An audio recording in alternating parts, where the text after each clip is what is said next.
Kebijakan dengan hadiah 250.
Iya, para tuh.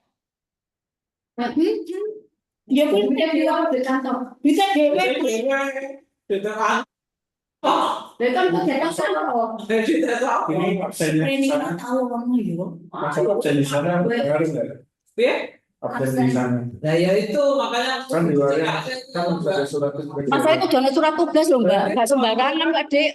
Yang sini itu kok. Kenapa kan itu jualan? Nah, itu kan ada terus semuanya. Oke, baik. Nah, oke itu nanti gimana itu.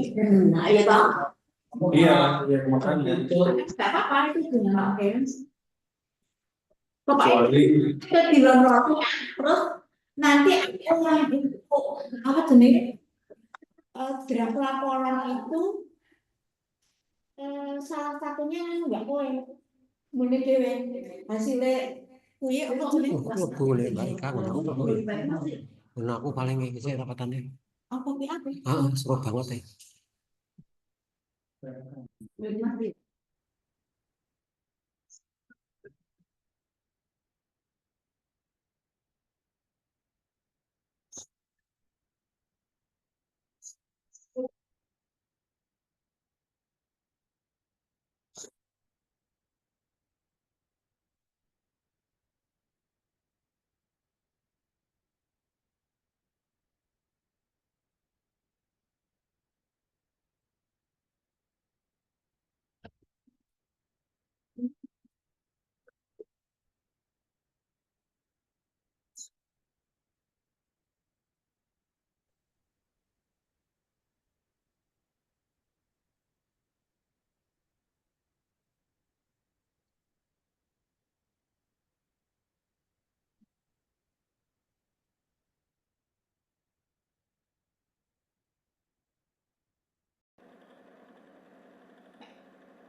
serius dari Jakarta lagi jadi kan benar Kita mau ini Kali mau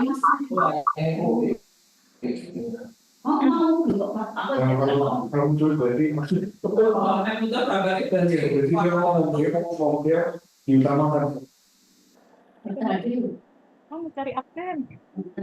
bentar lagi.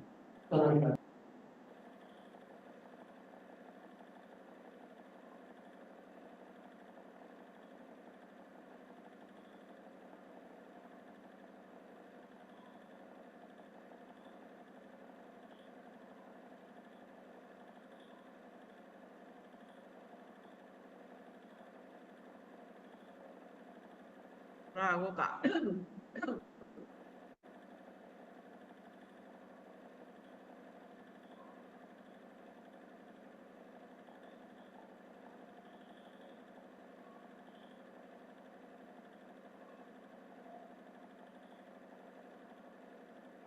Bismillahirrahmanirrahim. Assalamualaikum warahmatullahi wabarakatuh. Salam, Om Swastiastu, Namo Buddhaya, salam kebajikan. Selamat pagi dan salam sejahtera bagi kita semua. Puji syukur kehadirat Tuhan Yang Maha Esa atas limpahan rahmat dan hidayahnya. Kita masih diberi kesempatan untuk hadir pada pagi hari ini yang berbahagia dalam keadaan sehat walafiat. Kesejahteraan sosial, desa dan konektivitas, Ibu Dr. Suci Wulandari, SPMM. Yang saya hormati, Ibu Profesor Dr. Insinyur Rahmini Saparita MT selaku narasumber dalam sharing session PRKSDK kali ini, tema membangun model isu sosial. Serta yang saya hormati seluruh sivitas Pusat Riset Kesejahteraan Sosial, Desa dan Konektivitas. Sebelum acara pada pagi hari ini dimulai, izinkan saya memperkenalkan diri terlebih dahulu. Saya, Revali Aji Satria, selaku Master of Ceremony yang akan memandu acara hari ini dari awal hingga akhir. Sebelum acara dimulai, mohon izin mengingatkan kepada Bapak Ibu semua untuk bisa mengisi presensi kehadiran yang telah dikirimkan melalui room chat Zoom. Terima kasih. Alangkah baiknya sebelum acara dimulai, mari kita berdoa menurut agama dan kepercayaan masing-masing. Berdoa dipersilakan.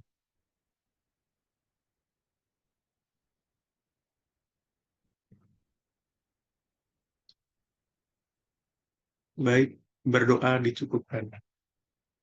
Memasuki agenda selanjutnya yaitu pengantar sharing session oleh Bapak Dr. Andes Ahmadi Jayaputra MSI. Kepada Bapak Ahmadi, waktu dan layar dipersilakan.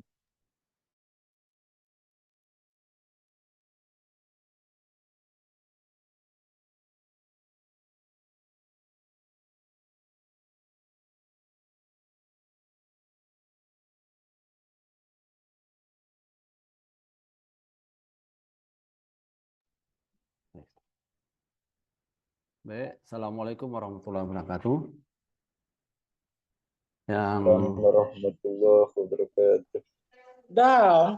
kepada yang kami hormati, Ibu Suci Wulandari, Ibu Profesor Dr. Insinyur Rahmini Saparita MT, peserta sharing session PRKSDK, seluruh sivitas dan peneliti PRKSDK BRIN, dan panitia. Salam sejahtera untuk kita semua, terutama Bapak dan Ibu yang hadir hari ini. Semoga dalam keadaan sehat walafiat. Hari ini dalam rangka acara sharing session yang akan mendengarkan paparan dari Profesor Dr. Insinyur Rahmini Saparita MT dengan judul Membangun Model Isu Sosial. Beliau adalah peneliti ahli utama di Pusat Riset Kejahatan Sosial Desa dan Konektivitas Badan Riset dan Inovasi Nasional. Keahliannya di bidang informasi pertanian dengan cukup banyak karya tulis ilmiah yang diterbitkan dalam jurnal internasional dan nasional serta buku-buku tentang pertanian. Ada, saya baca, 3 paten kalau nggak salah itu. Nah, makalah beliau terkait dengan model penelitian dalam pengembangan masyarakat, saya pikir ini sangat cocok untuk untuk para peneliti, dosen, pemerhati, pengembangan masyarakat, dan ilmu pengetahuan lainnya. Oleh karena itu, perlu disampaikan yang pertama, kami menyampaikan penghargaan setinggi-tingginya kepada seluruh peserta yang telah hadir dalam jaringan Zoom hari ini. Selamat menyimak dan berdiskusi.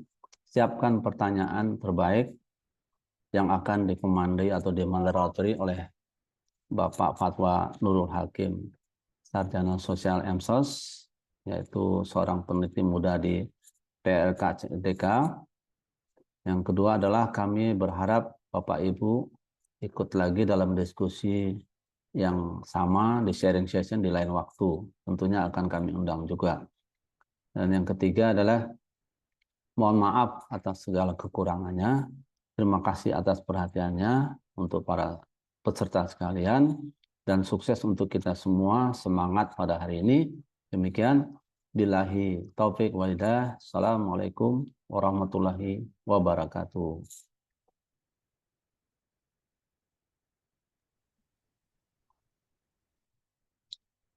Terima kasih atas pengantarnya pada Bapak Ahmadi. Izin mengingatkan kepada Bapak kalian untuk tetap dapat menyalakan kamera selama sharing session ini berlangsung. Agenda selanjutnya yaitu pemaparan materi terkait membangun model isu sosial yang akan disampaikan oleh Ibu Profesor Dr. Insinyur Rahmini Saparita MT. Pada sesi materi kali ini juga akan dipandu oleh moderator yaitu Bapak Fatwa Nurul Hakim, SOS MSOS. Kepada Bapak Fatwa dan Ibu Rahmini, waktu sudah tepat dipersilakan. Baik, Mas. Terima kasih, Mas Revaldi sebagai Master of Ceremony. Assalamualaikum warahmatullahi wabarakatuh. Salam sejahtera bagi kita semua. Selamat pagi, Bapak Ibu. Bertemu lagi di kegiatan sharing session yang sudah memasuki edisi ke-8 yang secara rutin diselenggarakan oleh Pusat Riset Kesejahteraan Sosial Desa dan Konektivitas. Yang saya hormati Ibu Kapus KSDK, Ibu Dr. Suci Wulandari, dan para peserta sharing session pada pagi hari ini yang saya hormati pula. Sharing session kali ini bertema membangun model untuk isu-isu di bidang sosial, terutama dalam penelitian sosial yang sering kita lakukan setiap tahunnya. Topik kita hari ini sangat relevan dalam dinamika penelitian sosial di mana pemodelan memainkan peran penting dalam menganalisis fenomena sosial yang dinamis, membangun tentang bagaimana kita memahami hubungan antar variabel, menentukan asumsi yang tepat, serta memastikan model kita mampu menjelaskan realitas sosial yang sedang kita kaji. Dalam penelitian sosial, tantangan yang kita hadapi cukup beragam, mulai dari bagaimana data diambil, diolah, hingga diterjemahkan dalam model yang mampu merepresentasikan dinamika sosial. Diskusi ini akan memberi pengetahuan kita menggali lebih dalam tentang konsep-konsep dasar dan pendekatan praktis yang dapat kita gunakan untuk membangun model yang kokoh, kredibel, dan aplikatif. Telah hadir di tengah-tengah kita narasumber yang kompeten dan memiliki banyak pengalaman terkait membangun model dalam kajian penelitian sosial hari ini. Beliau adalah Ibu Profesor Rahmini Saparita yang merupakan Profesor Riset di Pusat Riset Kesejahteraan Sosial Desa dan Konektivitas. Beliau akan pada sesi kali ini akan mentransmisikan pengetahuan kepada kita semua bagaimana menyusun model dalam riset-riset sosial. Beliau juga akan berbagi pengetahuan, pengalaman, serta wawasan terkait berbagai pendekatan mulai dari model kuantitatif hingga kualitatif, serta bagaimana kita dapat memanfaatkan teknologi dan analisis data dalam membangun model sosial yang efektif. Saya juga mengajak peserta sharing session pada pagi hari ini untuk aktif berkontribusi dengan mengajukan pertanyaan, pandangan, dan tanggapan terhadap tema kali ini. Bisa menuliskan melalui chatbox maupun nanti raise hand pada sesi setelah pemaparan dari materi dari narasumber.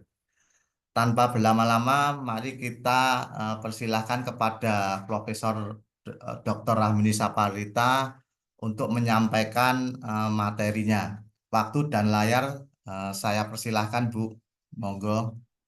Terima kasih. Terima kasih kepada Pak Moderator atas pengantarnya yang luar biasa dalam sesi pagi ini. Assalamualaikum warahmatullahi wabarakatuh.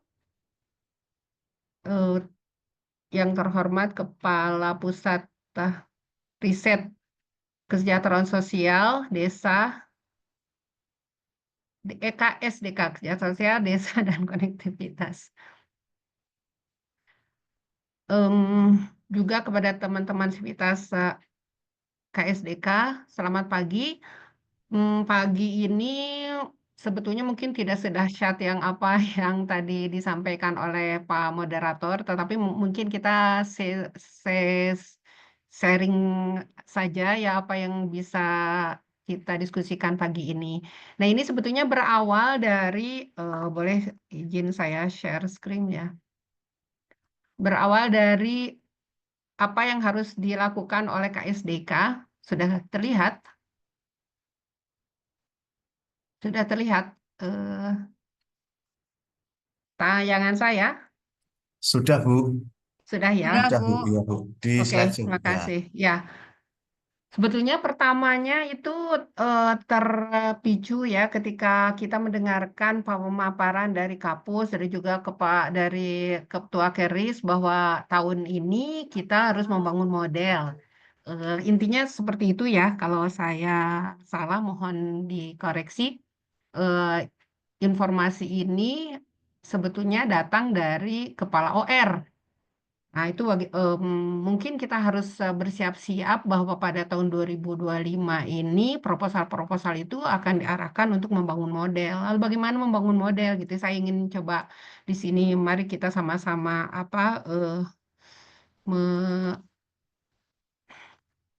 memperhatikan sebetulnya apa sih tujuan membangun model. Kan kadang kita melihat tiba-tiba ada model yang sangat baik, sangat hebat, dan complicated gitu. Tapi kita kadang sering bertanya, so what gitu dari model itu gitu kan? Untuk apa ya? Kita sering lupa pada hakikat dari pembuatan model. Jadi di sesi ini saya ingin berbagi bahwa model itu sebetulnya ditujukan, yang pertama kita harus punya tujuannya. Tujuannya adalah tujuan membangun itu sebetulnya kan kita ingin memotret ada perilaku yang tidak diinginkan, sehingga ini kita tujuannya adalah meminimalisir atau meminimumkan atau menghilangkan keinginan atau kejadian yang ada atau ke kondisi yang ada di lapangan dengan apa yang diharapkan. Jadi sebetulnya membangun model itu pertama tadi ada perilaku yang tidak diinginkan terjadi. Nah, ini biasanya kita tahu dari data-data yang telah terkumpul atau yang akan dikumpulkan atau yang dikumpulkan yang sudah kita tahu di pemahaman kita di masa-masa yang lalu atau sampai sekarang. Nah, bisa data-data kualitatif, bisa data kuantitatif yang kita kumpulkan. Nah, sekarang sebetulnya ingin kita wujudkan dalam bentuk, wah seharusnya tidak begitu. Misalkan tadi kan contoh apa ini saya lihat contoh di penurunan anak stunting ya.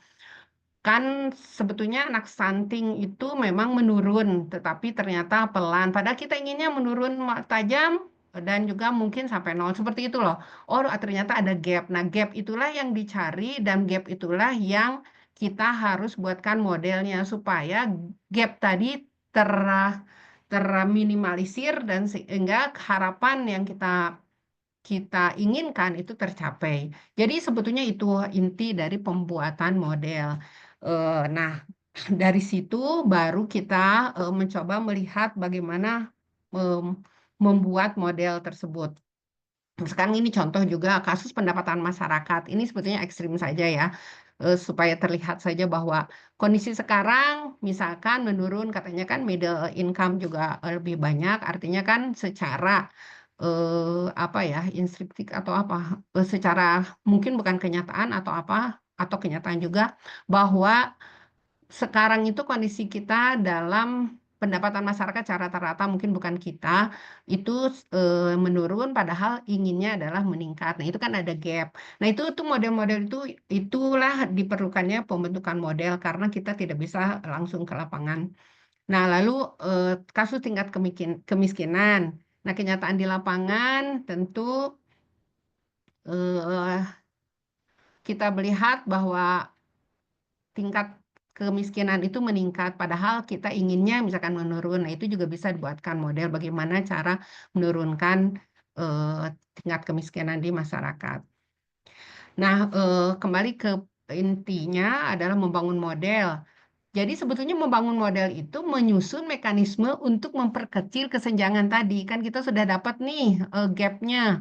Oh ya, gap itu harus kita perkecil. Nah, sekarang tinggal dilihat masalah-masalahnya seperti apa. Apakah terstruktur, jelas masalahnya, atau tidak struktur, atau tidak jelas. Jadi membangun model itu sebagai alat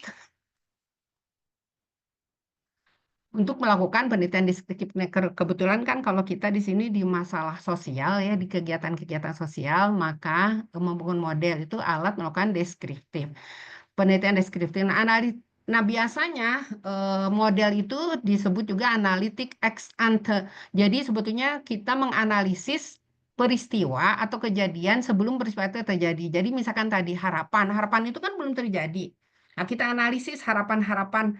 Kalau misalkan mekanisme seperti ini, maka diasumsikan atau kita berharap bahwa kejadian yang kita inginkan akan terjadi. Jadi kan sebetulnya kejadiannya belum terjadi. Itulah model.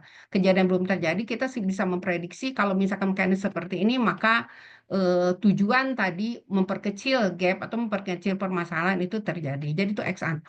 Nah, untuk model juga untuk mencari alternatif solusi nanti dalam memperkecil gap tadi. Nah, di dalam sesi ini mungkin tidak mungkin lah tidak mungkin dijelaskan tentang satu-satu apa sih pendekatan, karena pendekatan metode itu sangat-sangat banyak, jadi kita tinggal memilihnya mana yang paling memungkinkan atau paling cocok atau paling bisa dan memenuhi asumsi-asumsi yang ada. Jadi setiap pendekatan itu ada asumsi yang berlaku dan apakah kegiatan kita itu sesuai dengan asumsi-asumsi yang berlaku. Nah, ini pendekatannya bagaimana yang tepat, tentu saja yang paling tahu adalah peneliti itu sendiri. Disesuaikan dengan kebutuhan, kondisi di lapangan, sumber daya, misalkan begini seperti sekarang.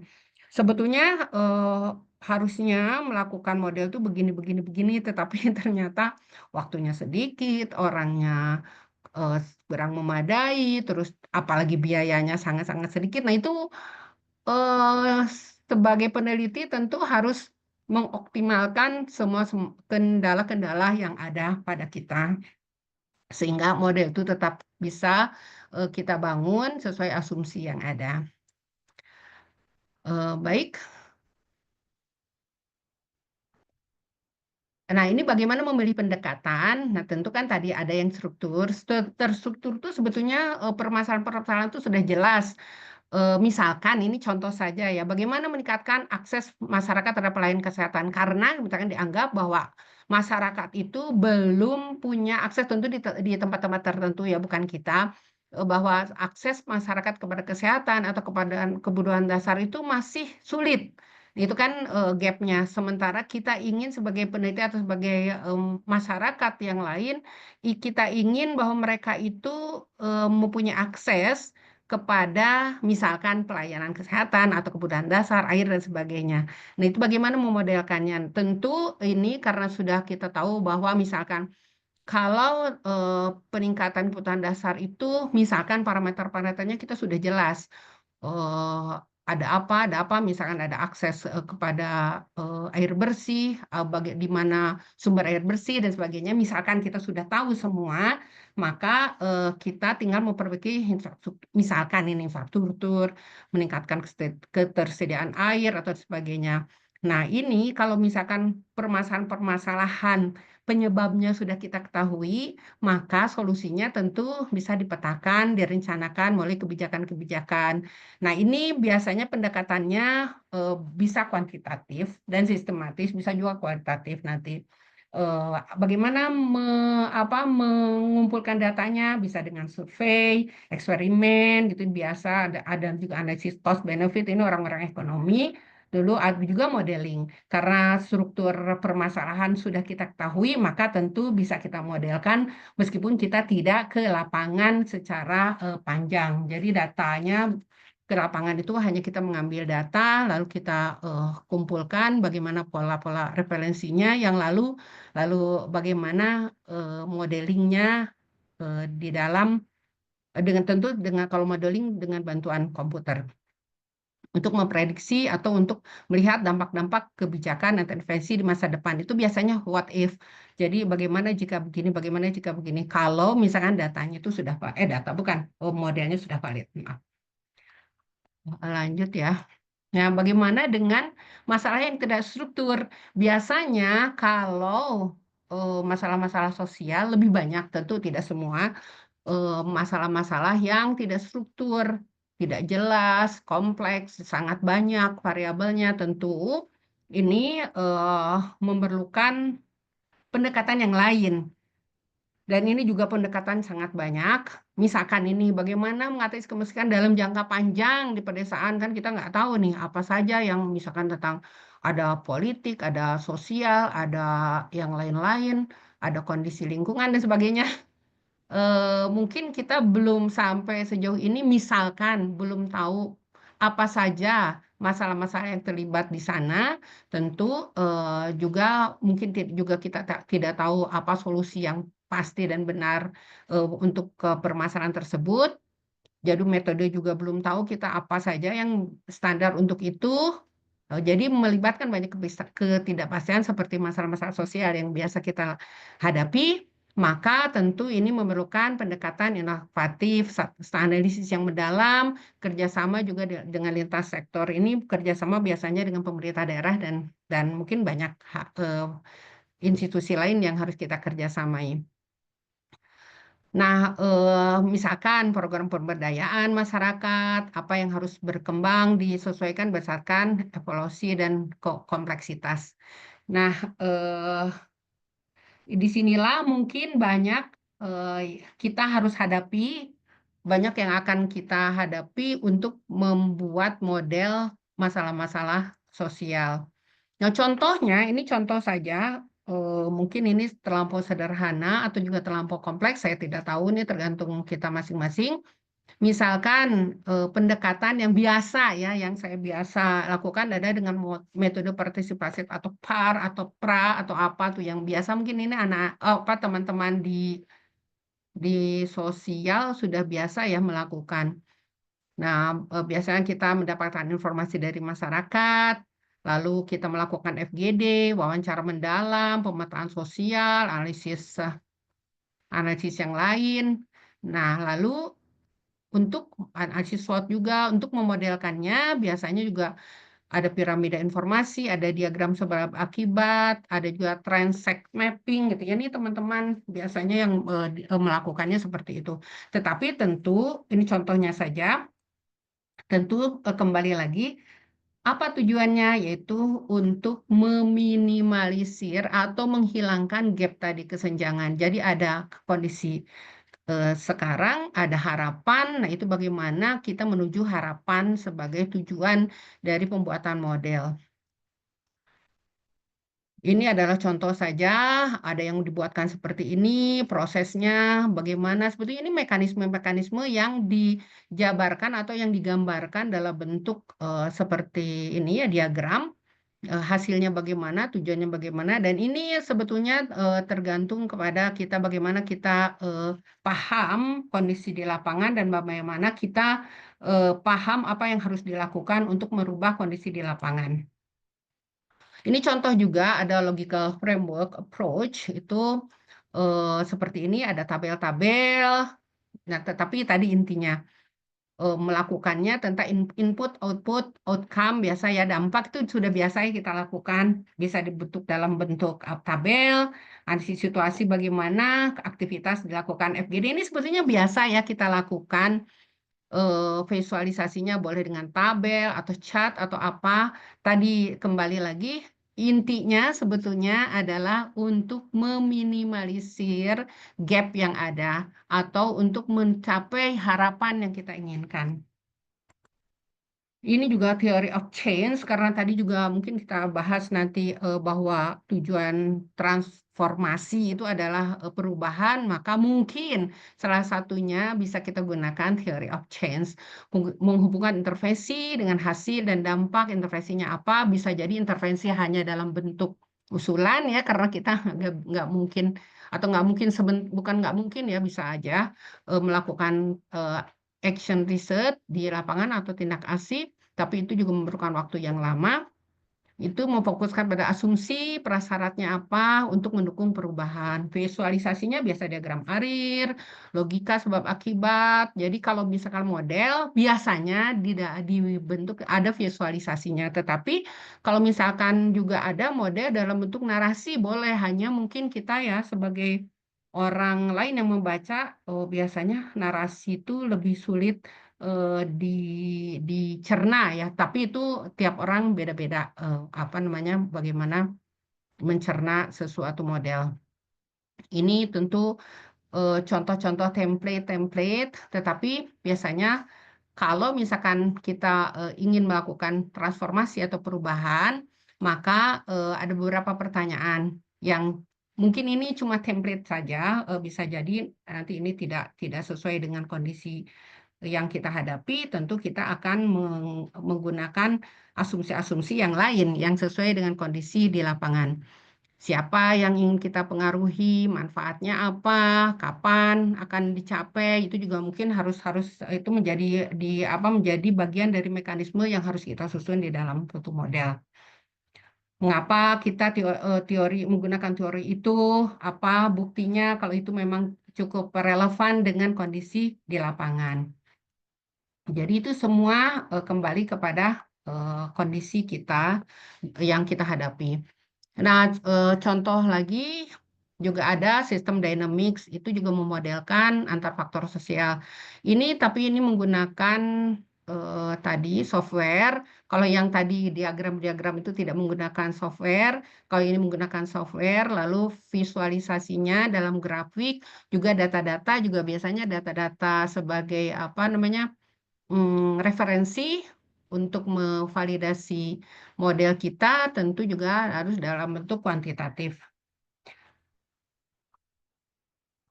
Oke, nah ini contoh misalkan kalau kita menggunakan contohnya misalkan sistem dynamic tentu ada tahapan yang harus dilakukan tahapannya karena kita di sini bukan eh, apa bukan memperbaiki metode ya menggunakan metode tentu ada tahapan harus dilakukan tetapi membuat model itu bisa juga kita menyelesaikan atau melihat ada gap dari metode yang apa metode dari suatu pendekatan itu juga bisa atau juga teori kok kita melihat teori itu kurang tepat maka ada kita perbaiki teorinya jadi gapnya di dalam teori itu juga bisa tentu saja metodenya mungkin salah satu metode yang sudah dikembangkan atau kita membuat metode sendiri dengan asumsi bahwa metode yang kita kembangkan itu tepat untuk proses yang kita hadapi. Jadi semua itu secara ilmiah bisa dipertanggungjawabkan. Itulah sebetulnya inti dari pembuatan model atau kegiatan-kegiatan ilmiah. Ini adalah contoh soft system methodology untuk kegiatan atau masalah-masalah yang tidak terstruktur. Jadi tahapannya juga sebetulnya hampir sama dengan tadi. Kalau tadi itu sistem dynamic untuk yang terstruktur, ada real world yang harus kita potret, lalu kita buatkan dalam bentuk model konseptual, lalu juga biasanya dibandingkan lagi bagaimana kondisi nyata dan harapan ada perbedaan lalu kita buatkan intervensi-intervensi lalu dilakukan aksi sehingga harapan tadi bisa mendekati kenyataannya bisa mendekati harapan. Sebetulnya itu intinya. Baik. Nah, sekarang bagaimana memvalidasi model? Kita kan sudah membuat model tuh tadi, dengan mekanisme mungkin dengan diagram, dengan apa, dengan metode tertentu. Nah, lalu bagaimana memvalidasi model yang dibangun, menguji model di lapangan dan menyempurnakannya. Kan sebetulnya model tuh harus valid, model tuh harus diuji seharusnya. Tetapi tentu saja tergantung seberapa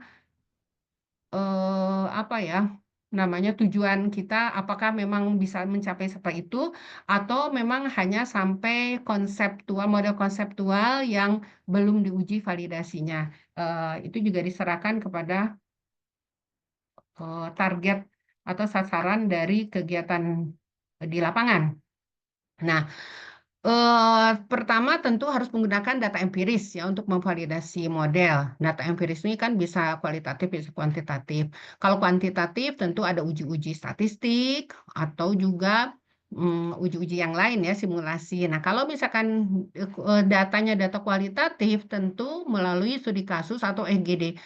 Model kualitatif itu biasanya kalau validasi itu dilakukan lagi FGD atau dialog namanya, bukan FGD. Jadi kalau FGD itu kan mendapatkan informasi, lalu kalau dialog dengan beberapa narasumber kembali yang tadi menjadi sumber narasumber FGD, kita kembalikan lagi dialog, maka itu biasanya untuk memvalidasi apakah betul model yang kita bangun itu sesuai dengan mereka yang mereka sampaikan sebagai narasumber kondisi di lapangan. Nah, itu biasanya berulang-ulang dialognya sampai mereka sepakat oh ya betul gitu kan ini lalu kita baru bisa menyatakan bahwa ya apa model kita valid karena sudah divalidasi oleh narasumber-narasumber kita sendiri. Nah, lalu di situ biasanya ada perbaikan, ada revisi, tentu hasil dari uji coba. Kalau misalkan kita punya kesempatan menguji coba atau mengumpan balik di lapangan, bisa juga dalam dialog tadi. Nah, sampai sini mungkin itu pengantarnya, lalu kita harus menghadapi diri kita sendiri sebagai peneliti pada apa ya ini? Ini sebetulnya tayangan dari Ibu Kapus ya waktu kapan bulan September kalau nggak salah ya mohon dikoreksi bahwa BRIN melalui ORTKP-EKM dan juga kita sebagai PR dari ORTKP-EKM itu menginginkan adanya transformasi Indonesia, ada transformasi sosial, ekonomi, juga tata kelola. Nah, misinya seperti ini.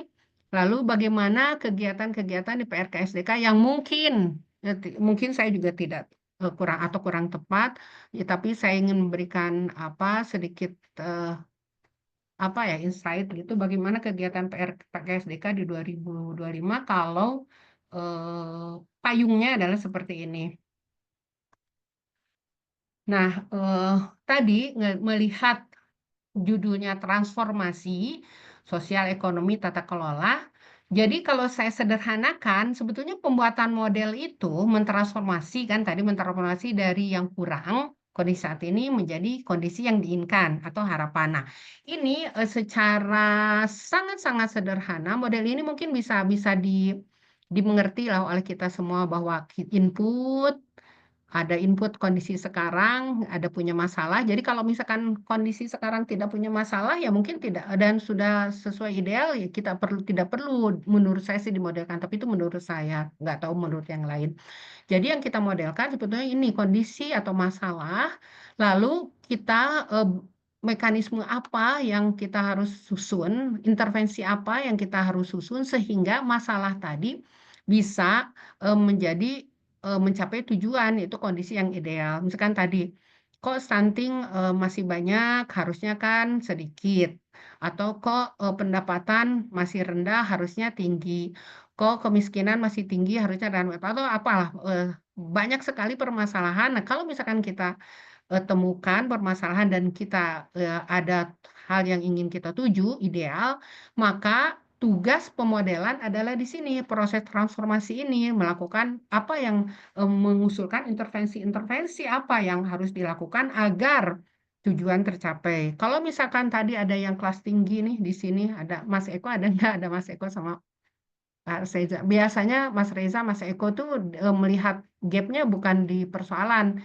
Kalau dia di permasalahan teori. Teorinya sebetulnya yang berkembang seperti ini, padahal harusnya teori itu berkembang seperti ini. Maka dia apa saja yang harus dilakukan agar teori tadi atau dukungan untuk teori tadi benar adanya. Tapi kalau saya ingin memberikan insight di sini, melihat kenyataan di lapangan saja ya, bahwa kita masih punya banyak masalah, dan masalah tadi kita harus selesaikan melalui proses-proses transformasi dan intervensi sehingga masalah tadi adalah hilang atau hal yang diinginkan bisa tercapai, minimal mendekati. Jadi transformasi atau perubahan biasanya theory of change ya, kalau misalkan di dalam persoalan-persoalan sosial. Nah, ini visualisasinya bisa diagram sebab akibat atau yang lain ya, tapi digunakan buat kita ya, gunakan yang paling mudah yang bisa kita mengerti. Jadi ketika kita menggambar atau memvisualisasikan model, maka kita mengerti apa yang kita visualisasikan itu. Nah, ini kalau kita lihat di Google, Theory of Change, kalau Bapak Ibu ketik gitu, banyak sekali nih. Nah, shortcutnya biasanya saya juga kan tidak mengerti apa gitu, tidak mengerti banyak. Untuk menyelesaikan permasalahan ya tentu mana nih yang saya paling mengerti. Oh apa ya, kita lihat satu yang paling mengerti atau dua atau tiga kita pelajari, itu tentu shortcut ya, daripada mempelajari banyak sekali terus tidak tahu dari mana ke mana. Biasanya mana yang paling dekat gitu dengan permasalahan yang kita hadapi. Pendekatannya apa yang paling sesuai, yang akan diteliti, lalu dilihatnya itu dari asumsi-asumsi. Kalau kita baca, ini mereka melakukan apa dengan asumsi apa gitu, mesti ada ya paling. Lalu apakah itu bisa mudah diterapkan atau sesuai. Nah, lalu kalau misalkan sesuai ya biasa langsung aja pilih itu. Karena kita, khususnya saya, bukan untuk memperbaiki teori atau bukan untuk memperbaiki metode, biasanya saya mengarahkan untuk menyelesaikan permasalahan di lapangan sehingga mudah-mudahan hasilnya bisa bermanfaat seperti itu. Oke. Nah, baik. Itu sebetulnya kira-kira, nah ini saya sebetulnya hanya memberikan contoh apa yang sudah dilakukan dalam penelitian saya dan teman-teman. Ini sekitar dari 2004 sampai 2024. Ini ya sekitar 20 tahun ya. Apa namanya, pengalaman di dalam membuat model. Yang pertama ini tentu bagaimana membuat model waktu itu, model transformasi pertanian di Indonesia 2004. Ini adalah disertasi saya sendiri menggunakan pendekatan sistem dynamics karena memang permasalahan perannya sudah struktur. Kalau misalkan tujuannya kan mentransformasi sektor pertanian untuk peningkatan ekonomi petani.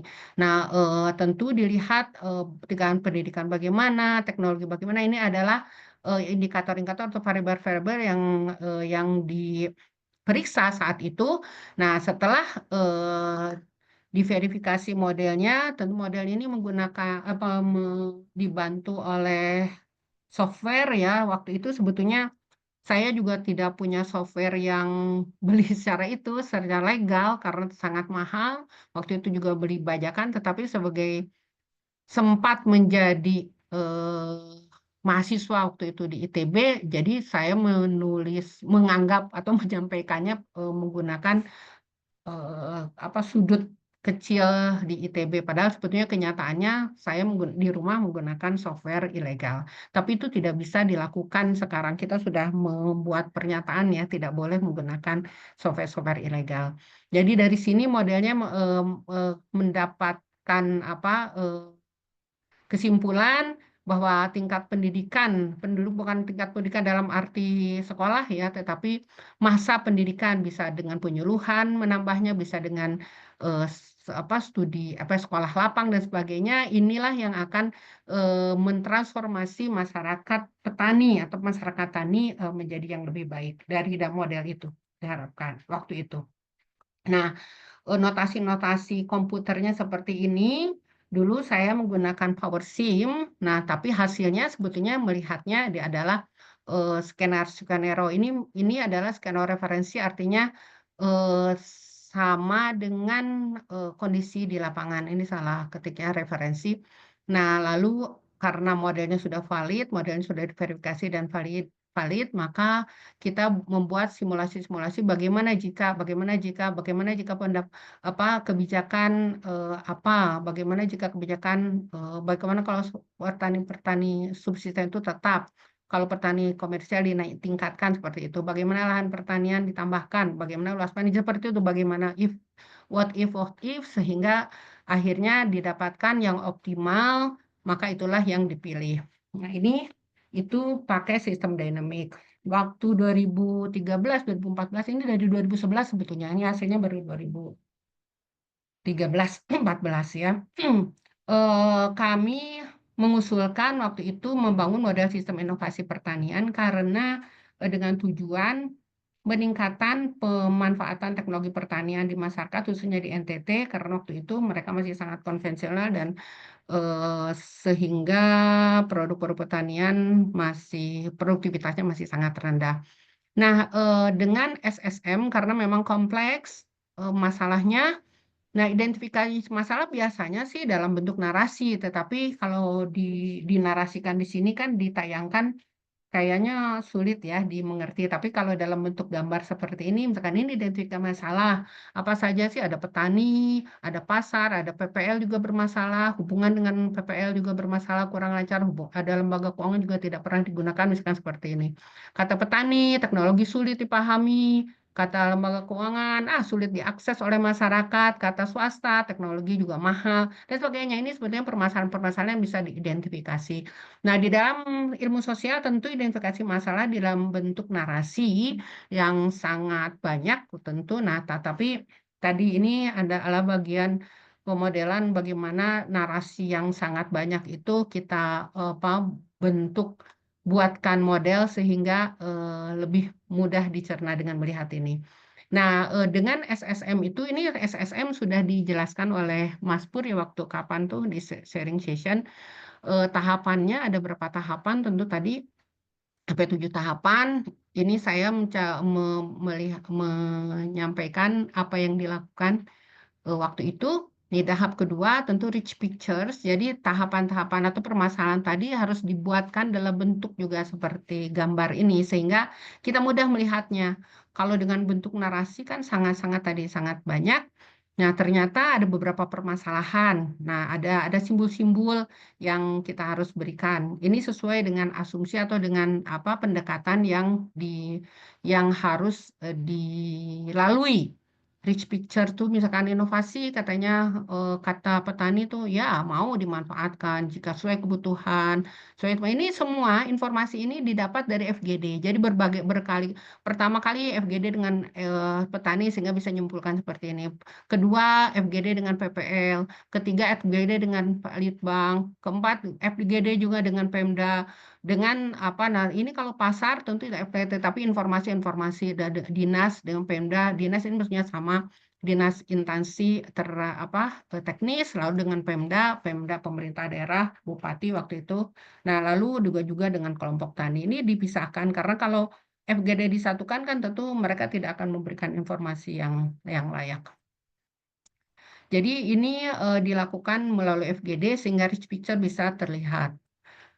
Lalu tahapan ketiga ini sesuai dengan apa yang disarankan oleh SSM, Soft System Methodology, mendefinisikan akar sistem. Ini setiap subsisten tentu saja, ini secara umum ya disepakati. Tetapi setiap subsisten itu kita buatkan, customer-nya siapa, aktornya bagaimana, transformation, word-nya, word view-nya seperti apa. Nah ini kita buatkan sehingga masuk ke tahap keempat. Nah, tahap keempat itu sebenarnya model konseptual. Kalau menggunakan SSM, maka mekanisme-mekanisme tadi dibuat seperti ini. Ada ini sebetulnya aturan saja ya. Sebetulnya intinya ini adalah kumpulan dari mekanisme untuk elemen penyebar informasi. Jadi ada beberapa tadi yang bermasalah sehingga kita harus buatkan modelnya. Ada penyebar informasi yang bermasalah, ada yang misalkan yang lain ya banyak sekali elemen-elemen. Tetapi di kenyataan di lapangan model-model seperti ini kan tidak dimengerti oleh mereka ya, apa ini bulat-bulat apa gitu kan. Mereka nggak ngerti apa tuh sehingga ini hanya ditayangkan untuk kebutuhan KTI. Tetapi ketika untuk dengan masyarakat, kami tidak menayangkan ini. Kami membuat sesimpel mungkin bahwa bagaimana model konseptual itu dimengerti mereka. Sehingga ketika dialog, kami buatkan seperti ini. Oh ya, ini sebetulnya terdiri dari mekanisme-mekanisme tadi. Modelnya lembaga intermediasi siapa nih yang kita pilih sebagai kebetulan kan sistem inovasi pertanian untuk leverage dari semua ternyata ya BPP Balai Penyuluh Pertanian di kecamatan. Bagaimana mereka harus melakukan eh,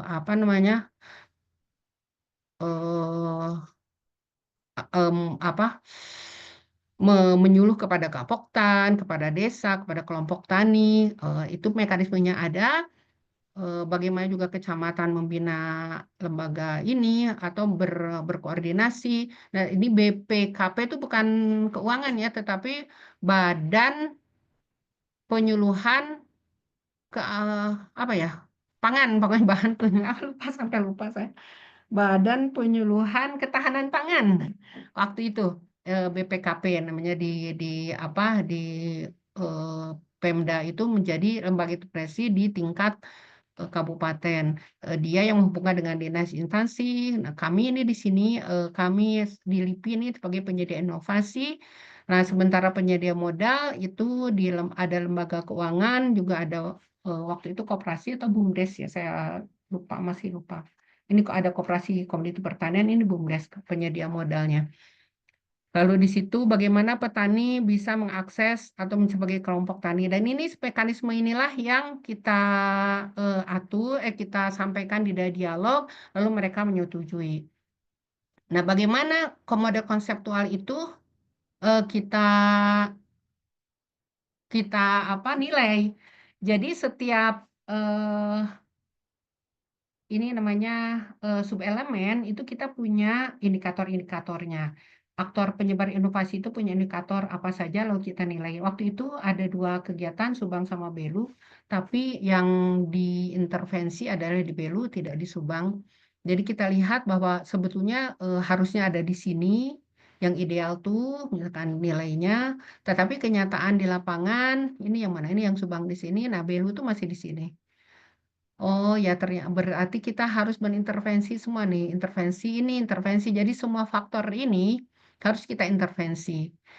Nah, ini di tahap 5 membandingkan konseptual tadi ya dengan kenyataan. Oh ya, ternyata ini harus diintervensi.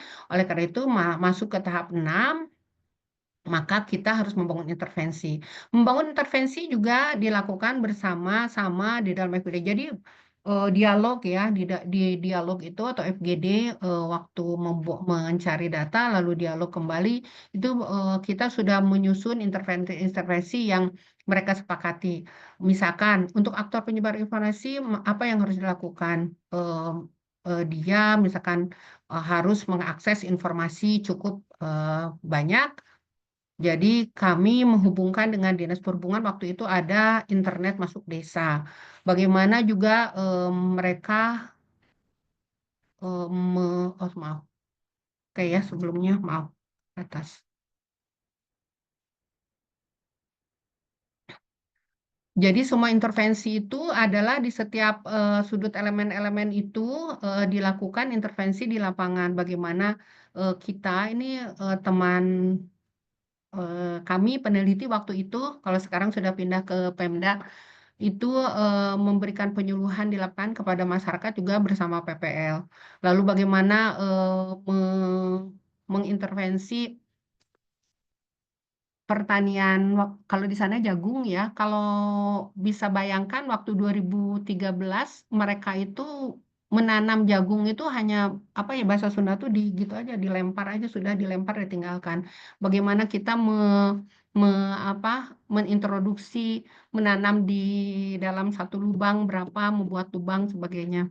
Itu juga apa kami lakukan bersama PPL. Maka oleh karena itu memang pada saat membangun intervensi dan melakukannya itu lama di lapangan sehingga bisa kita lakukan, bisa kita amati terjadi transformasi. Dan ini sekitar 1 tahun, jadi programnya 3 tahun menjadi 5 tahun. Waktu itu masih bisa kita melakukan program cukup lama di lapangan, sehingga setelah proses ini berjalan, maka kita bisa melihat lagi apa membuat atau menilai kembali bahwa awalnya misalkan tadi aktor penyebar informasi itu nilai di sini, maka bisa terlihat adanya perubahan transformasi tadi. Meskipun dalam 1 tahun itu belum sampai ke yang ideal, tetapi sudah ada perbaikan. Disinilah model itu berarti sudah bisa dijalankan. Oleh itu model ini dianggap menjadi valid. Nah, ini sehingga waktu itu akhirnya ini dijadikan model sistem inovasi di masyarakat, inovasi pertanian untuk penanggulangan kemiskinan. Ya, kegiatan di lapangan terus-terusan dimonitor yang ditunjuk oleh lembaga intermediasi waktu itu BPKP itu tadi kan Badan Penyuluh Ketahanan Pangan. Tetapi nah karena ada orang di lapangan, jadi dalam 6 bulan ketika kegiatan macet, kita langsung mengganti lembaga intermediasi dengan Dinas Peternakan saat itu. Karena Dinas Peternakan yang paling aktif waktu itu membantu. Jadi, nah, setelah dalam setahun, maka kita terlihat bahwa lembaga intermediasi inilah yang menjadi leverage. Jadi, ketika ini diam, BP3 itu Badan Penyuluh Pertanian, Kehutanan, sebagainya, waktu itu jadi disatukan asalnya BPP menjadi BP3P dalam beberapa tahun itu. Inilah yang menjadi lembaga intermediasi untuk menjalankan model ini. Kalau ini macet, maka model ini tidak jalan, sehingga kita selalu berhubungan atau memotivasi atau juga mengkontak selalu dengan lembaga intermediasi agar model ini tetap berjalan.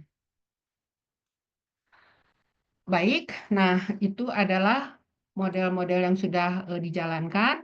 Nah, kemarin setelah BRIN, kita tidak punya kesempatan untuk melakukan aksi di lapangan dengan terbatas dana, dengan terbatas waktu, dengan terbatas juga segalanya sangat terbatas. Maka model itu hanya dibuatkan dalam bentuk model konseptual. Dan ini tentu perlu validasi dan ini tidak divalidasi, tidak punya kesempatan untuk memvalidasi. Tetapi itu pun masih bisa kita apa namanya kita buatkan KTI-nya dalam bentuk ya model konseptual. Tujuannya tentu di sini waktu kemarin 2023 ya dengan teman-teman ada Mas Bilal, ada Pak Seno, ada Bu Nurul. Ini memperbaiki lingkungan hutan dan ekonomi masyarakat hutan. Tetapi model ini hanya model konseptual.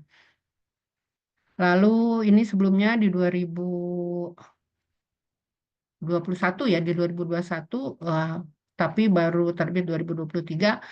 Tujuannya adalah optimalisasi triple helix ya. Jadi ada lembaga riset dulu LIPI, ini ada Pemda, ada pelaku UKM. Bagaimana mensinergikan ketiganya untuk tujuan peningkatan ekonomi di masyarakat.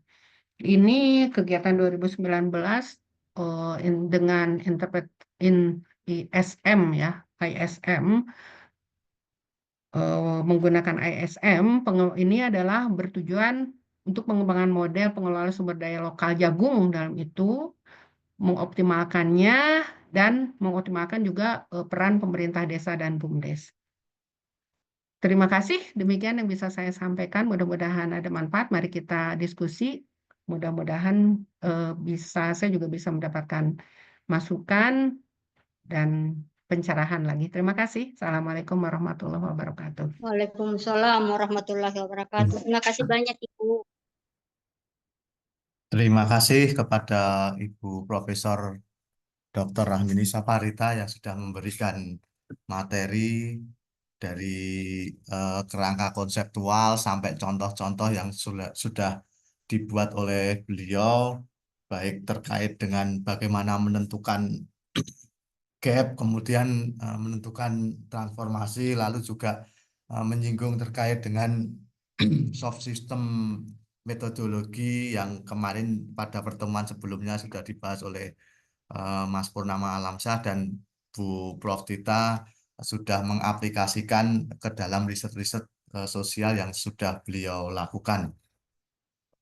Tiba waktunya untuk kita berdiskusi, peserta yang memiliki tanggapan dan juga pertanyaan bisa disampaikan baik melalui kolom chat maupun raise hand. Monggo dipersilahkan Bapak Ibu Sivitas KSDK maupun yang dari luar KSDK yang ingin mengajukan pertanyaan atau hal-hal yang mungkin perlu diperjelas, diklarifikasi kepada narasumber, mumpung masih terbuka kesempatan yang lebar. Tadi juga Bu Prof. Tita juga menyampaikan bahwa untuk pemodelan ini juga bagaimana kita menarasikan itu agar bisa dipahami lebih jelas oleh user, artinya oleh stakeholder yang kemudian membaca, oleh kayak umum yang membaca modelan-pemodelan ini, karena untuk bahasa ilmiah memang diterjemahkan pada yang dipublikasikan di beberapa jurnal. Ini saya cek belum ada pertanyaan, monggo bagi yang ingin mengajukan pertanyaan. Pak Samsul mungkin ini biasanya.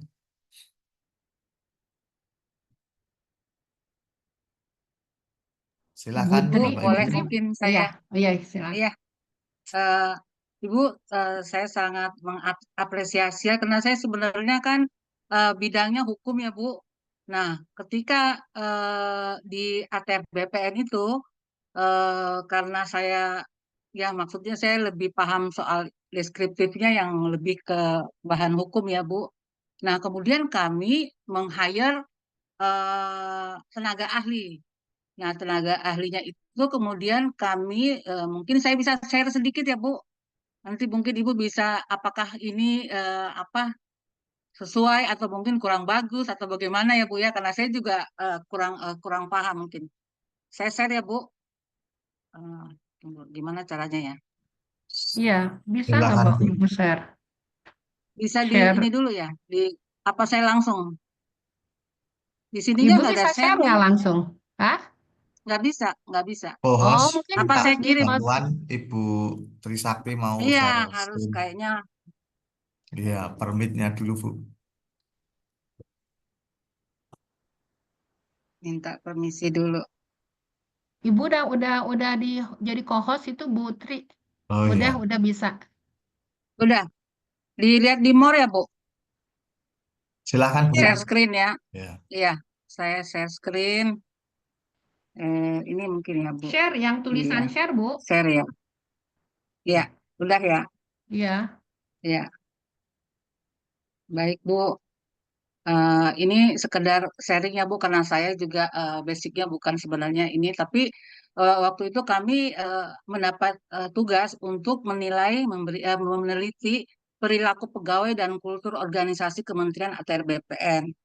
Nah, kemudian dari situ kami mencoba itu permasalahannya sebenarnya bagaimana persepsi perilaku kinerja pegawai dan budaya organisasi dari Kementerian ATR BPN dalam memberikan pelayanan yang berorientasi pada teknologi aplikasi, bagaimana keratan hubungan antara perilaku pegawai, budaya organisasi, dan kinerja pegawai.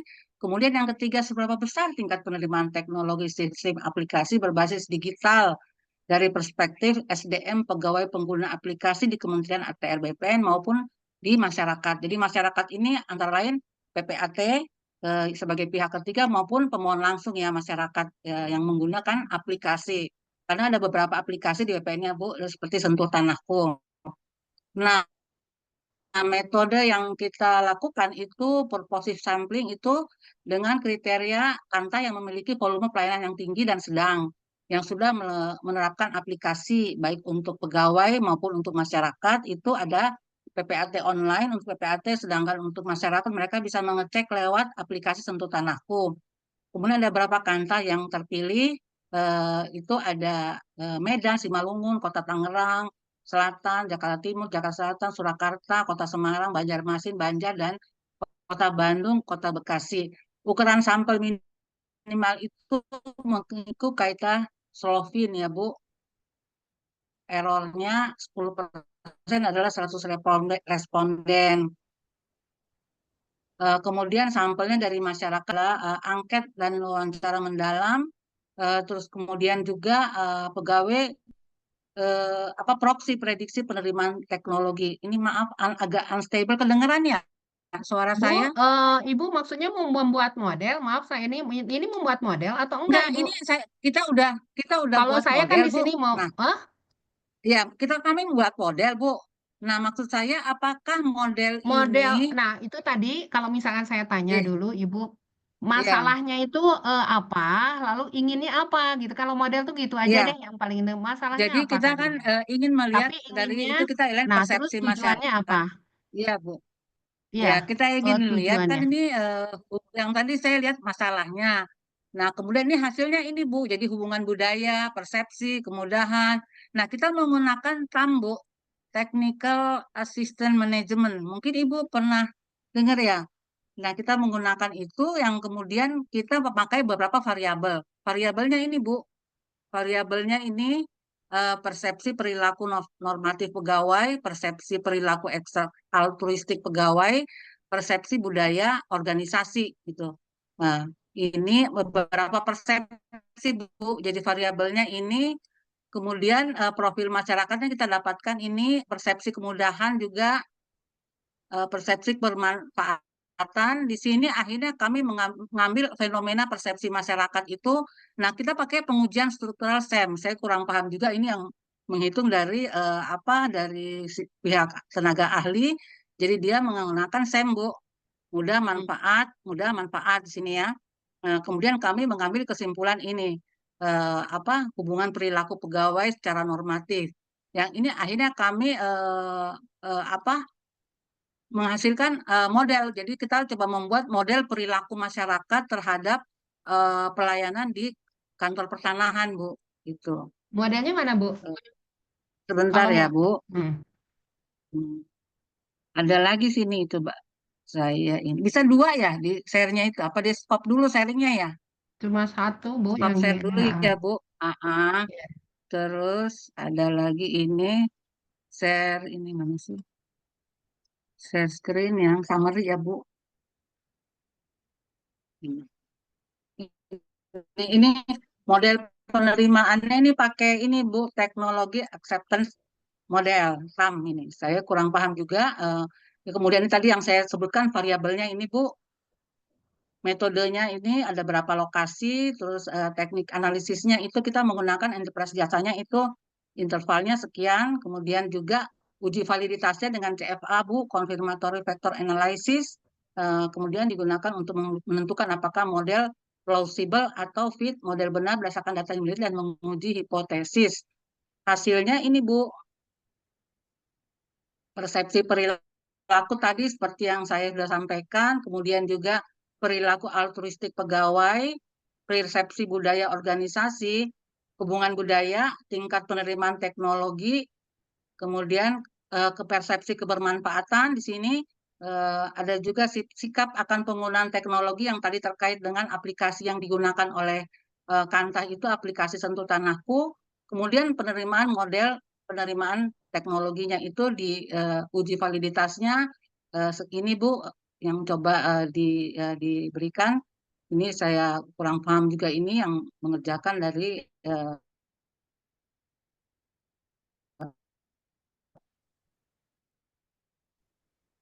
apa pihak dari tenaga ahli Bu. Jadi bisa dianggap sebagai model Bu. Jadi dia mengelompokkan Bu persepsi kemudian tidak berpengaruh, kemudian kesimpulannya begini prediksi penerimaan teknologi untuk pegawai yang usianya sekian kurang dari 25, PPAT-nya yang kurang dari usianya sekian gitu Bu. Dikelompokkannya seperti itu. Jadi kecenderungannya itu pegawai yang usianya 50 ke atas itu udah sulit menerapkan teknologi. Jadi untuk ada aplikasi mereka udah malas akhirnya. Apakah hal-hal itu bisa kita sebut sebagai model untuk penerapan teknologi, Bu? Ya, Jadi terima sarannya, kasih, Bu, Bu. ya, oh ya, ini Ya, sarannya akhirnya salahnya, ke Bu. ini optimalisasi pemahaman nilai bersama di antara seluruh pegawai dengan apa dalam setiap acara formal itu dalam bentuk gathering gitu Bu. Terus perlu ada sharing knowledge juga dan ada help desk karena kadang-kadang masyarakat itu inti minta pertolongan tapi ternyata mereka kepelimpungan karena nggak ada yang bisa menolong di depan itu kayak mungkin apa ya customer service ya kalau di bank seperti itu. Hmm. Kemudian juga aplikasi teknologi 4.0 itu ternyata masih sulit, masih agak sulit diterapkan dan perlu disosialisasikan secara lebih efektif penggunaannya, gitu Bu. Jadi pertanyaan saya sebetulnya apakah ini menyelesaikan masalah nggak, Bu? Halo? Halo? Kalau menurut saya sih menyelesaikan sih memang, tapi mungkin di halo, kedengeran Bu saya? Iya, ya. Iya, Ini agak unstable ini di iya, internet saya. Jadi iya. sebenarnya tuh sasarannya itu kan perilaku masyarakat maupun perilaku pegawainya dalam penerimaan teknologi itu, Bu. Gitu. Mm-mm. Ya, Jadi itu mungkin di akan kesimpulannya dan kalau di sarannya. dalam pemodelan sih mungkin biasanya ya Bu ya, tentu tadi juga saya bilang ada juga yang Ya, pakai narasi. Cuma kalau pakai narasi biasanya ya. kelemahannya tidak bisa melihat oh ya tujuannya tercapai gitu atau apa dengan Hmm, hmm, hmm, hmm, hmm. mekanisme-mekanisme yang Hmm, kita sarankan. Nah, ya. ya itulah biasanya kalau model memang ada visualisasinya Bu supaya kita jelas gitu. Hmm, Oh ya visualisasinya awalnya misalkan tadi eh, jelek atau kurang kurang yang diharapkan hmm, sementara dengan informasi atau tadi dengan berbagai perhitungan bahwa memang betul itu baru sampai ke tahap perhitungan-perhitungan itu baru tahap pemotretan bukan itu kan kondisi yang ada di lapangan ya dipotret ya, ya, melalui ya. melalui data-data sehingga oh ya kalau Analisis di data dalam ya. statistik itu kan tolak H0 terima H1 atau bagaimana kan itu Kak. Seperti itu. Jadi itu dalam model matematiknya seperti tadi. Tetapi bagaimana bagaimana kita memperbaiki persoalan itu gitu. Itulah Bu. Itu yang menjadi harapan agar tadi kan agar harapan tadi tercapai, maka mungkin di situ yang harus ditambahkan, Bu, bukan kalau itu masih seperti so what Hmm. gitu dengan angka-angka itu, Oh, angka-angka yang sudah Ibu apa namanya hitung dan sebagainya. Lalu untuk apa gitu ya? Itu sebetulnya untuk memperbaiki kondisi. Bagaimana memperbaiki kondisinya? Itulah adalah usulan-usulan yang Ibu harus tambahkan untuk mencapai kondisi yang diharapkan. Jadi itu menurut saya sih masih potret kondisi sekarang ada di lapangan seperti itu betul dengan apa dengan perhitungan-perhitungan itu disitulah kita jelas kondisi di lapangan. Nah, tetapi bagaimana mencapai tadi yang kita jadi inginkan masih ada step yang kurang harus ya, Bu. iya harus disampaikan bahwa untuk mencapai ini maka apa aja yang memang saran di sini ada tapi bagaimana mencapai tersebut mungkin masih perlu ditambahkan Bu. Bagaimana mencapai keinginan tadi kan ini kan masih permasalahan ya Bu ya. Cuma permasalahan sudah dijelas tuh kan begini masalahnya tuh kan misalkan gitu lah kalau bahasa ininya ya Bu ya dengan perhitungan-perhitungan itu. Mungkin harus ditambahkan tadi apa yang harus dilakukan sehingga permasalahan di lapangan bisa diselesaikan. Yakin bisa diselesaikan dengan mekanisme yang kita usulkan. Ini bisa ini mungkin akan diterbitkan di mana, Bu?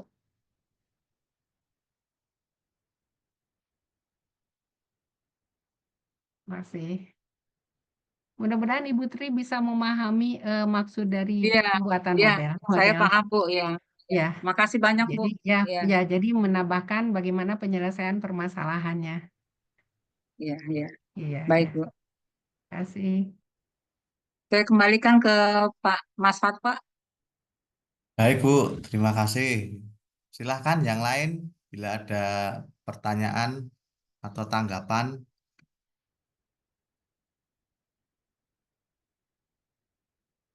Baik, yang nantinya akan mengajukan proposal CRC ini sepertinya juga penting nanti juga untuk berdiskusi dengan Prof. Tita untuk pengembangan modelnya.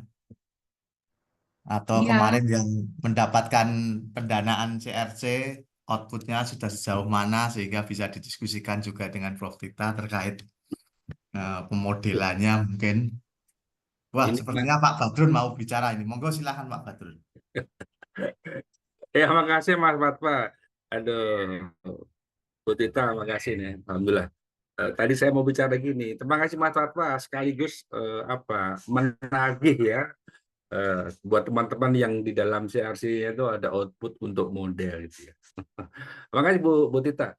Satu hal yang menarik buat saya adalah gini Bu. Memang alhamdulillah Bu ya, ke depan tahun 2025 ini kan semua CRC di OR kita itu kan akan diwajibkan outputnya model ya, berupa model 1.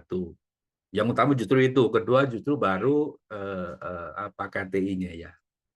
Nah ini menjadi satu pijakan yang bagus buat kita bahwa nanti ketika perumusan model ini akan ada acuan. Nah, artinya bahwa nanti Bu Tita juga siap-siap capek untuk jadi konsultan permodelan Bu ya. Seperti itu, Tita.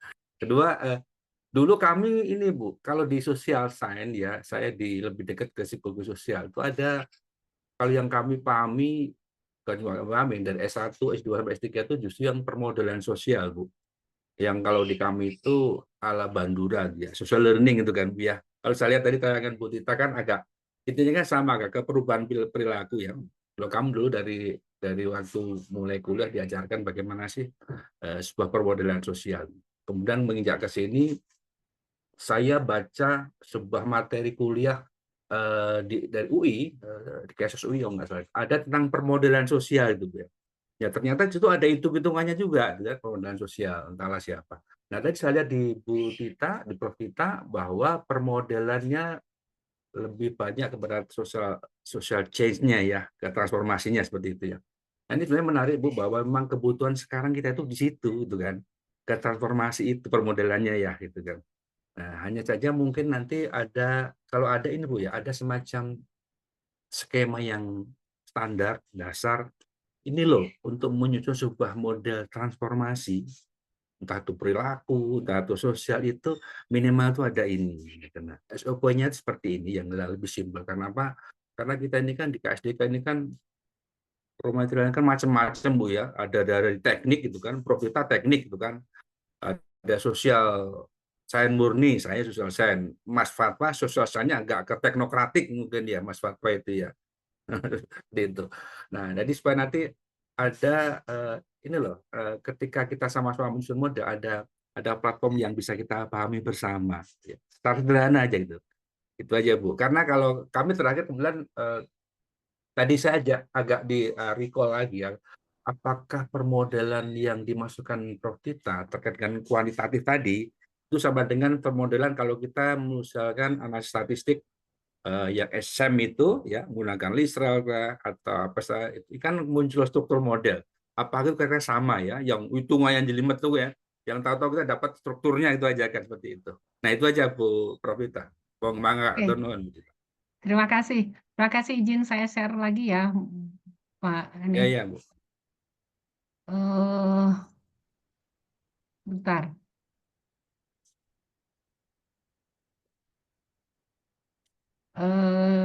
Tadi kan ingin katanya yang Nah, ini ya. jadi sebetulnya, kok nggak ada ya? Oh, sebentar. Ini, Nah ini coba maaf. ya Bu. Ini. Jadi yang tadi apa namanya? Saya juga kan orang statistik ya Pak ya dulu ya. Eh, Kedengeran nggak Pak? Kedengaran Suara Bu. saya kedengeran. Nah, Benar. Dengarkan clear Bu. jadi orang-orang statistik juga kan menghitung dengan model-model matematik. Nah, setelah saya belajar, ternyata itu tuh baru sampai, oh ya, memotret kondisi saat ini. Oh, Jadi sekarang tuh seperti ini gitu loh, dengan matematik, dengan yang panjang yang tadi juga Butri sampaikan kan. Nah, padahal kan kita tuh sebetulnya inginnya kan yang di sini ya, ya Pak ya. Jadi ini sangat-sangat sederhana Pak, disederhanakan saja. ya, ya, Jadi idealnya Bu kita ya Bu. memotret ini dengan input data apa-apa. Saya lah statistik ya sampai keluar Y sama dengan ini gitu kan. Nah, kondisi ini bagaimana untuk kedepannya tentu ada prediksi kalau misalkan mendapatkan nilai tadi equation atau nilai persamaan, maka kalau Y-nya, kalau A-nya atau X, A dan B-nya diganti gitu kan, maka hasilnya apa misalkan itu linear programming regresi linier. Itu sebetulnya untuk memprediksi ini Pak dengan angka-angka. Ya memprediksi saja. Tetapi sebetulnya apakah betul itu tidak tahu karena kita tidak melakukan proses transformasi. Jadi kalau misalkan sekarang setelah saya belajar, oh ya dulu tuh saya hanya belajar so what gitu kan udah selesai itu angka gini-gini, angka keren-keren karena apa namanya menghitungnya juga susah gitu kan. Jadi ternyata baru sampai ke sini. Jadi kalau misalkan tadi prediksi-prediksi memang akan ada lakukan ini, tetapi kita tidak melakukan intervensi-intervensi kan Pak. Kalau misalkan, nah sekarang dengan ilmu sosial sebetulnya lebih kompleks. Nah yang diharapkan pemodelan itu adalah membuatkan mekanisme-mekanisme di sini, intervensi supaya kondisi ideal itu tercapai. Nah sekarang bagaimana caranya mereka atau mereka halayak itu percaya bahwa intervensi yang kita ajukan, proses mekanisme yang kita susun itu akan menuju ini gitu. Ini kan tergantung dari referensi-referensi yang ini ya, yang kita sampaikan kan. Disinilah ini apa adu ilmiahnya ada di sini Pak B. Jadi ketika ini kita apa namanya kita ajukan, nah di sini. Nah, disinilah saya kira kita 2025 sampai 2000 berapa arahan dari Pak Kepala OR itu membuat mekanisme bagaimana proses transformasi itu harus dijalankan agar tujuan tercapai. Jadi kan berbeda-beda permasalahan tentu saja. Masalahnya apa kan? Pendekatannya seperti apa? Lalu intervensi yang harus dilakukan apa? Hanya mungkin kita tidak bisa sampai melakukan validasi ya Pak ya? Atau bagaimana ya? Saya nggak tahu kan berapa tahun yang kita harus bisa sampaikan atau 1 sampai 3 bisa juga kalau sampai 3 tahun sih 2 sampai 3 tahun mungkin bisa Pak. Tetapi ini pengalaman kami juga nih kan saya dengan teman-teman ada di RIM 2 ya ketika mengajukan tindak asing nggak boleh Pak. Waktu di tahun pertama tuh langsung sama panelis, oh nggak bisa, kita nggak melakukan itu, BRIN itu tidak melakukan itu gitu, tidak melakukan tindak asih di lapangan. Jadi gitu Pak, jadi akhirnya kita memang harus sampai pada konseptual saja. Hanya tadi bagaimana konseptual itu diyakini akan bisa mencapai ini, maka mungkin tadi bahasan-bahasan ilmiahnya yang harus diperkuat. Izin Bu Kasih. Dita, Ya. satu. Artinya bahwa ketika kita menyusun model di RIM 2 ya, kami kan bulan RIM 3 Bu ya. RIM 2. Ketika ada Ya. semacam apa tadi? Aksi itu kan dalam rangka uji model kalau nggak salah Bu ya. Iya. Itu nggak ada Bu ya, nggak ada berarti ya. Kalau kemarin mungkin saya juga salah, itu kan tindak aksinya adalah bagaimana strategi yang diusulkan itu diimplementasikan di masyarakat waktu itu. Kita nggak boleh waktu itu. Mungkin salah menyampaikan. Harusnya mungkin Uji publik kita itu mau mungkin ke ya. lapangan karena mau menguji model. Mungkin itu Ya, bisa. uji Tapi model kemarin itu. saya salah menyampaikan mungkin karena saya bilang ini strategi ini coba diimplementasikan sehingga yakin bahwa strategi itu akurat gitu. Tetapi itu tidak bisa waktu itu. Waktu di ini. Baik, Sehingga baik. kita Makasih Bu Tita, melakukan ke makasih. lapangan kembali. Ya, Makasih Bu Tita, ya ya. Makasih baik. Mas Fatwa. Terima kasih. Oke, Pak Badrun, wah luar biasa ini koordinator program ini tanggapannya. Terus selanjutnya ini ada di kolom chat, ada beberapa pertanyaan. Yang pertama dari Pak Risyanto. Saya bacakan atau langsung talk dengan Bu Prof. Tita, Pak Risyanto. So, saya bacakan saja, Ge. Orangnya aja, orangnya suruh. Iya Iya. benar. Parisnya Boleh juga suruh ngomong. silakan. Ya ini saya ingin menanggapi Pak Ruslan Biar, juga tadi. iya, Saya sebentar ingin menanggapi ya paparan baik. model betul model.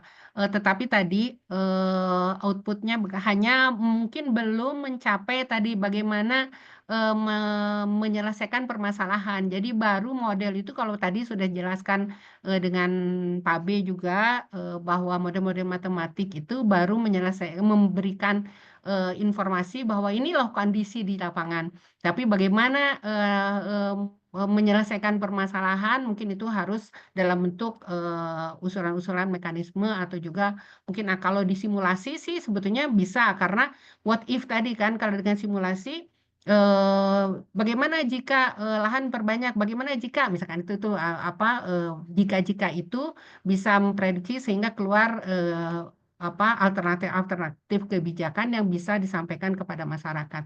Oke, itu yang Pak Ruslan. Lalu Pak Risyanto, jika model sudah terbentuk, apakah penyempurnaan penyusunan model bisa terus dilakukan sambil banyak? Ya, betul Pak Aris. Jadi kan pertama itu tadi pengalaman kami ya di lapangan sudah terbentuk, sudah di ACC, sudah semua setuju, ditandatangan. Tetapi kenyataan di lapangan kan nggak semudah seperti apa yang di waktu diskusi ya. Di lapangan, waktu diskusi bilang badan penyuluh pelaksana, ya saya siap, kami siap melakukan ini nih. Ternyata pada saat di lapangan nggak aktif.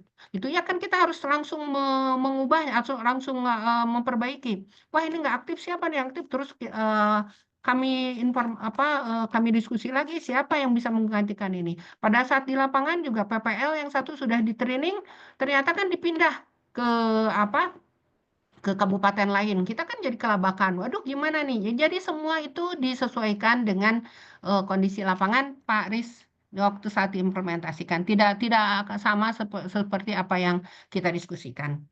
Oke, baik. Pak Ruslan, sebentar ya. Apakah membangun model pra-riset dengan model isu sosial pasca riset bisa sama, bisa tidak sama? Prariset kan hanya dugaan, tetapi dugaan itu bisa benar dengan kondisi lapangan, tetapi bisa juga salah. Nah, pada saat salah, tentu kita harus perbaiki sesuai dengan apa yang ada di lapangan. Jadi bisa sama, bisa tidak sama. Karena sepertinya materinya banyak membahas tentang membangun model isu sosial pasca riset. Topiknya kan adalah membangun model isu sosial. Iya, jadi sampai saat ini bukan sebetulnya pasca riset ya. Sebelum riset kita punya asumsi. Ketika apa kita perbaiki dengan kondisi di lapangan, dengan kondisi data yang kita sudah kumpulkan, bisa berubah kan? Bisa benar, bisa tidak. Yang penting kan kalau kita bukan soal benar atau tidak benarnya ya, tetapi ketika kita harus kondisi di lapangan ternyata menuntun kita untuk perubahan, kan kita harus berubah. Bagaimana cara membangun model supra riset sosial berdasarkan tanggapan masyarakat kemudian sosial? Bagaimana cara membangun sosial? Oh, ini kalau saya dengan tanggapan saya belum pernah melakukannya di berbagai itu karena ini kan memerlukan bukan bantuan-bantuan teknologi untuk menyaring karena banyak datanya. Saya tidak bisa menjawab yang terakhir, bahkan mungkin Pak Ruslan sendiri yang bisa menjawabnya, atau mungkin bisa dibantu dengan yang lain. Oke, Mas Fatah, begitu dari saya. Terima Oke, kasih. baik. Kalau yang Terima lain bisa kasih. menambahkan yang nomor 2 ini bagaimana cara membangun model isu untuk riset sosial berdasarkan Ya, tanggapan-tanggapan. Karena kalau saya bukan di situ itunya ya, bukan di kan beda beda beda beda beda keahlian ya. Terima kasih. Mungkin ada yang terima lain yang kasih. bisa bantu. Mungkin Pak Ruslan sendiri yang bisa menjawabnya. Hmm, Oke, Baik, terima kasih Prof. Tita. ya. Ada lagi Bapak Ibu yang ingin bertanya, persilakan karena waktu kita masih longgar ini. Izin mau nanya lagi.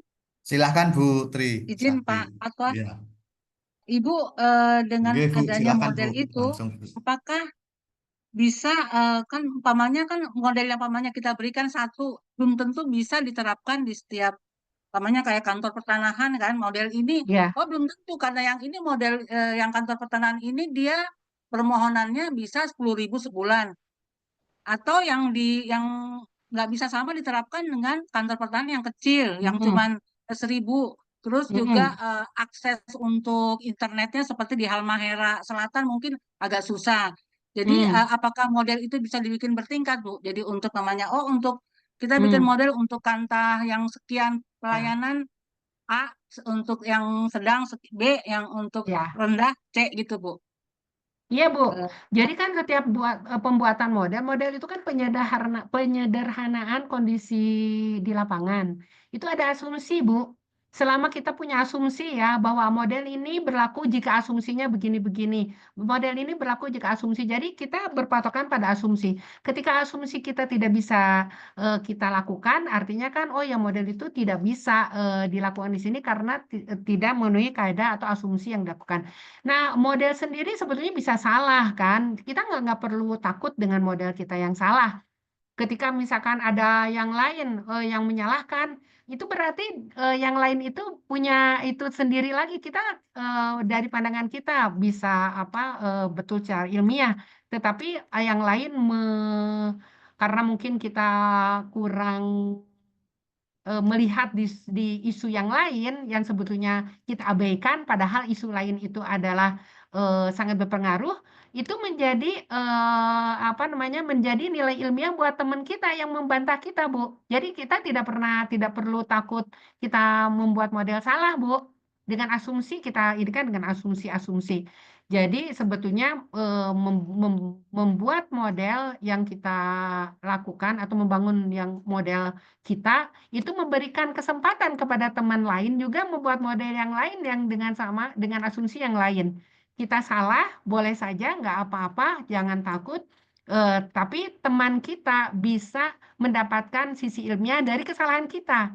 Jadi kita nggak, wah kita paling pintar dan kita tidak boleh salah, tidak, Bu. Jadi kita sangat-sangat terbuka. dengan asumsi tadi. Ketika disalahkan orang, ya kami membuat model ini dengan asumsinya begini gitu, dan ternyata asumsi kita salah, ya nggak apa-apa, Bu. Tenang saja. Ya, Makasih pencerahannya, Bu. ya. Ya, baik Bu. Ada lagi? Silahkan Bapak Ibu yang ingin mengajukan pertanyaan.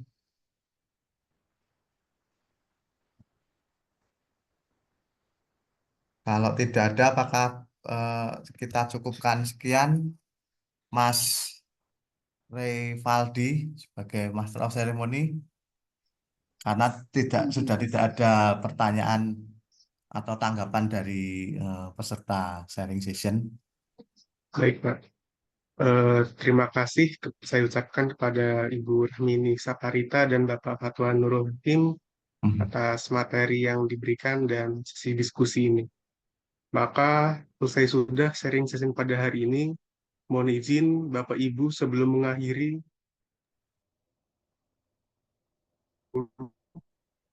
untuk Bapak Ibu menyalakan kameranya agar sesi dokumentasi dapat dimulai.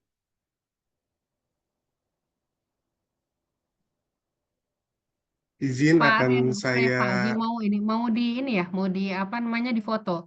Izin juga ya iya saya betul Bu. sampaikan terakhir bahwa pemodelan itu kan sebetulnya bukan, ya memang hanya sebagai alat analisis ya, tetapi juga tentu itu merupakan kerangka berpikir yang mungkin kita untuk memahami sesuatu, untuk memetakan, untuk menyederhanakan kompleksitas dari dunia nyata. Jadi kita belajar saja mencari pendekatan yang sesuai sehingga kita bisa merancang sesuai dengan yang diharapkan. Demikian dari saya. Terima kasih. Baik, untuk dokumentasi akan saya dimulai dari slide pertama. 1, 2, 3.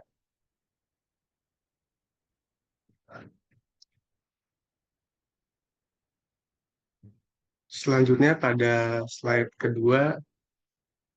1, 2, 3.